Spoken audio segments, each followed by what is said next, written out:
वज़ीर आज़म शहबाज शरीफ कैनाल्स के सिलसिले में वाज़ेह पॉलिसी का ऐलान करें। सदर मुमलिकत का कैनाल्स के मामले पर दस्तखत का इख्तियार ही नहीं है। वज़ीर आला सिंध सैयद मुराद अली शाह ने वाज़ेह कर दिया, कहा कि पीपल्स पार्टी के बगैर हुकूमत नहीं चल सकती। सिंध के मफाद के खिलाफ कोई मनसूबा नहीं बन सकता। सिंध के तहफ़्फ़ुज़ के लिए हर हद तक जाएंगे।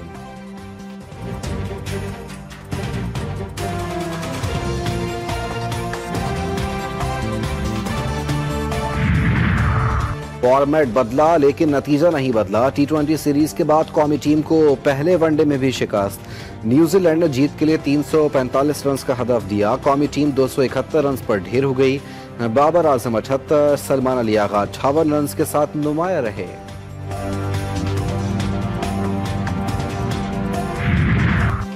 भारत अक़लियतों के हुकूक का चैंपियन बनने की पोजीशन में नहीं। भारत इंसानी हुकूक की मुसलसल खिलाफ वर्जी करने वाला मुल्क है। तर्जुमान दफ्तर खारजा शफकत अली खान ने कहा कि पाकिस्तान में रियासती इदारे अक़लियतों के तहफ़्फ़ुज़ के लिए सरगर्म अमल हैं। हिंदुस्तान में अक़लियतों को निशाना बनाने के वाक़यात हुकूमती मिली भगत से हो रहे हैं।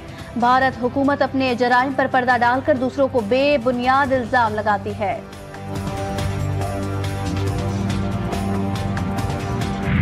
आई वर्क फॉर सिंध जो है वो पोर्टल बनाया गया था और उसमें एक बहुत ही कामयाब तजुर्बा हुआ। 1,24,000 लोग जो है वो इसके यूज़र्स बने हैं। जो नए यूज़र हैं वो 1,23,000 हैं। अल्हम्दुलिल्लाह बहुत कामयाब एक तजुर्बा साबित हो रहा है। पाकिस्तान एक पुरअमन मुल्क। सिंध में मेरिट की बुनियाद पर रोजगार फराहम करेंगे। वजीर इत्तलात सिंध शर्जिल इनाम मेमन कहते हैं, रोजगार की फराहमी के लिए पोर्टल बनाया। पोर्टल अवाम के लिए निहायत मुफीद होगा। सूबे के अवाम को रोजगार फराहमी अव्वलीन तरजीह है। कराची में तरक्याती काम हो रहे हैं। शोबे ट्रांसपोर्ट में बेहतरी के लिए इक़दाम कर रहे हैं।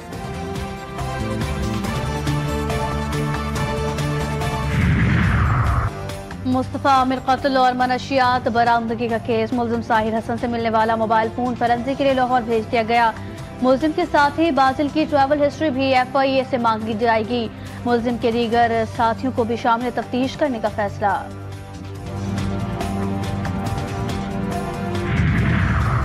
किला सैफुल्ला में ट्रक और कार में खौफनाक तसादुम। हादसे में 3 अफराद जाँ बहक, 1 जख्मी। हादसा मुस्लिम बाग बाईपास के करीब पेश आया।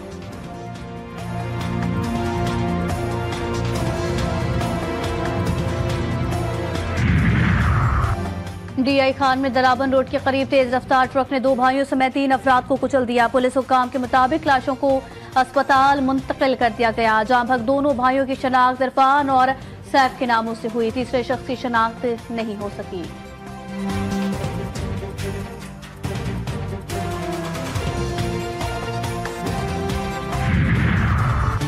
इंटर बोर्ड कराची के ज़िमनी इम्तिहानात में भी तलबा की बड़ी तादाद नाकाम। प्री मेडिकल में कामयाबी का तनासुब सिर्फ 40% रहा। प्री इंजीनियरिंग ग्रुप में 53, कॉमर्स रेगुलर में भी सिर्फ 44% तलबा तमाम पर्चों में कामयाब हो सके।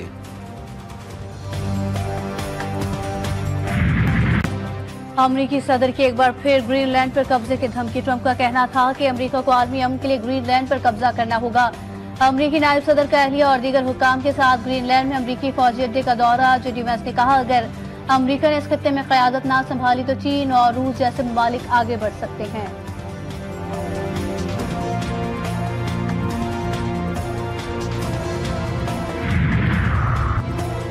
अमरीकी विफाकी अदालत का ट्रंप इंतजामिया के खिलाफ बड़ा फैसला। वॉइस ऑफ अमरीका को बंद करने का फैसला कलअदम करार। अमरीकी विफाकी जज ने हुकूमती इमदाद से चलने वाले इदारे को बंद करने के फैसले को रोक दिया। ट्रंप इंतजामिया ने इदारे के 1200 मुलाजमीन को नौकरी से बरतरफ कर दिया था।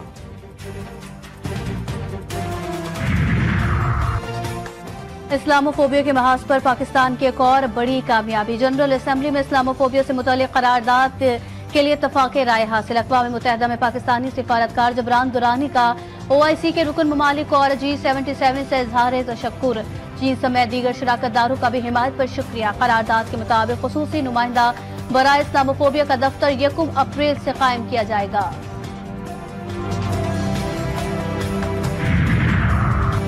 नाम निहाद सेकुलर मोदी हुकूमत का एक और कारनामा। वक्फ एक्ट में तरमीम। भारत में मुस्लिम अमलाक पर कब्जे शुरू।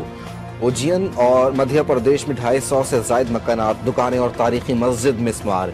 बीजेपी हुकूमत का मध्य प्रदेश में तारीखी मस्जिद शहीद करके मंदिर में तोसी का मंसूबा बेनकाब। गुज़िश्ता माह मोदी काबीना ने वक्फ तरमीमी बिल 2024 की मंजूरी दी।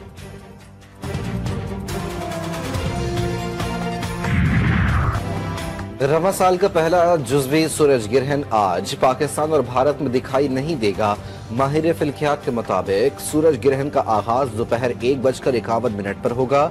3:47 पर उरूज, इख्तिताम शाम 5:44 पर होगा।